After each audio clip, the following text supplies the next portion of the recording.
The more I see this X-Men stuff, the angrier I get, because this is one of my favorite shows of all time. I was not happy when they announced it because I knew Disney would not be able to help themselves. They pull this garbage with everything they revive. So I had a feeling something was going to happen with this show, and I was right. And it's more than just the stuff with Morph. That was the big thing yesterday that just really kind of confirmed that, this show is going to go down a weird path. It's not going to be anywhere near as amazing as those first seasons of that show. And I say that because the last season of X-Men 97 is rough. But there's reasons for that. If you look into it, it's actually an interesting story, but the first couple of seasons of that X-Men show until the last season were absolutely some of the best animated television ever made. Right up there with Batman the Animated Series. Not as good as Batman the Animated Series. That's peak. But this is up there. And so is the Spider-Man show. This is a travesty. And you see all the weirdos on Twitter X going wild. I can't believe you have a problem with this. You don't know X-Men. Yeah, right. Yeah, they were always talking about non-binary issues, especially those arcs where they were traveling through space fighting pirates and the Shi'ar Empire. Sure, yeah. That was some of the wokest storytelling ever. This is the difference. Chris Claremont, top-tier talent, great writer. He weaved in stuff that would be considered woke, but the difference is he was such a good writer, he made it work. And it didn't bother anybody. Because at the end of the day, storytelling and entertainment were front and center. Today's writers are talentless hacks. There's a few that are good. But for the most part, it's talentless hacks that think that they're fighting some kind of civil war on Twitter. And they get in here and they get a hold of these properties and they use it as a vehicle for their activism, which includes things like this. This is why Japanese anime is taking over, because they don't pull this kind of bullshit with their stuff. This weird uniboob trend that's been going on, not just in animation, but in our comics too. They've been doing stuff like this. This is not Rogue. I'm sorry. And this isn't just one scene of the trailer. The entire trailer, she looks like this. She has the uniboob, where they're pushed together so hard that it looks like she has one giant boob. She looks like she has chests, like pecs, like a man, like a Dragon Ball character. It's wild to see, because this is what she used to look like. And keep in mind, this was a show for kids. This is a show made primarily for adults that used to watch that show. So why is it so flat? Okay? All feminine aspects of these characters have been removed. I mean, here's a great example. This is a scene from the 1990s. Looks great. And then you have the updated version, which looks like this. She's literally a back with legs. I really don't understand. Well, I do. I know what they're doing, but it's just funny to see it. And then, of course, you're going to have these jackasses that'll come in and say, "Oh, I'm sorry that you can't masturbate to the picture anymore. Touch grass." Has nothing to do with that. It's the fact that the TNA is being removed, not just from this, but from everything. If this was just like some isolated case, nobody would be pointing this shit out. But it's in everything.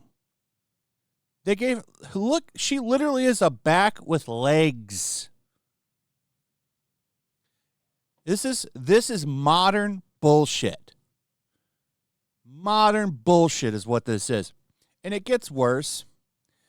You can look up yourself and see the things that the writers and producers of this show say on Twitter to show how wild they are and how crazy they are. Big full-time activists. This is one of the writers constantly advocating on Twitter. Her shirt is what's funny. It's an X-Wing that says, "This machine kills fascists." Like, she's constantly talking about activism or retweeting activism. Massive TDS. Constantly thinks the boogeyman is around the corner all the time. I don't care too much if she says X-Men was one of her shows, but it's not her top 4. I don't care too much about that. But I do think stuff like this is very interesting, where she's like, I'm going to be in a position where I can hire people soon, but I won't be looking into anybody that's white, heterosexual, or cisgender. Not interested in any of those writers, which is racist. That's why it's funny when these people tweet out like, fuck supremacy and all this shit. But when they're the actual racists. So it's crazy to me that these people can just come in and do whatever they want with these shows. And here's another little tidbit, and I talked about this in yesterday's video with the casting. So a lot of characters that were voiced by, for example, Catherine Disher here, who voiced Jean Grey, is now playing Dr. Valerie Cooper. Why isn't she voicing Jean Grey? I hate that these changes. But the biggest one is Allison Court. Is still going to be there. She's going to be playing a new character, but she's not going to be playing Jubilee. Because according to the showrunner, it's being done for authentic representation. So she's there, she's doing a voice, but she's not going to do Jubilee. Because she's a Canadian actress. So we need an Asian woman to voice Jubilee. Which is, I'm sorry, it's stupid. It's just a voice. This is the stupidest thing to be done in animation. They're doing it with anime dub too, which is funny because all of the characters usually are Japanese. But are we just going to have, every time a anime is dubbed, are we just going to get Japanese people to dub all of them? It's ridiculous.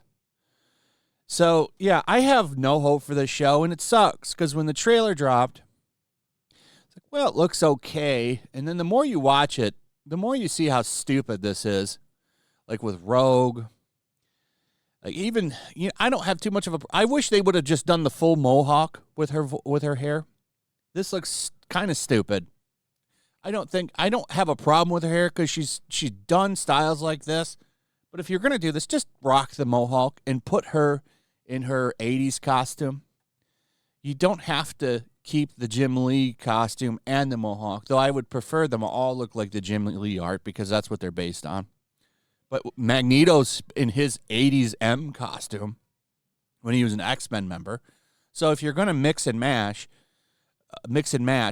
then put her in her 80s costume and just give her the damn mohawk, especially if it looks like she's going to become the leader, because Cyclops is showing up at the start of the trailer and then he mysteriously vanished. The showrunner doesn't even talk about him. In the little biographies where we see the X-Men lineup, he's not even in there, and neither is Jean Grey. So I'm guessing they take time off for their baby. But yeah, this show is going to be a travesty.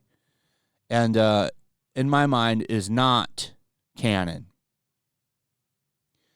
The show ends where it ends originally with me. This show, what a missed opportunity.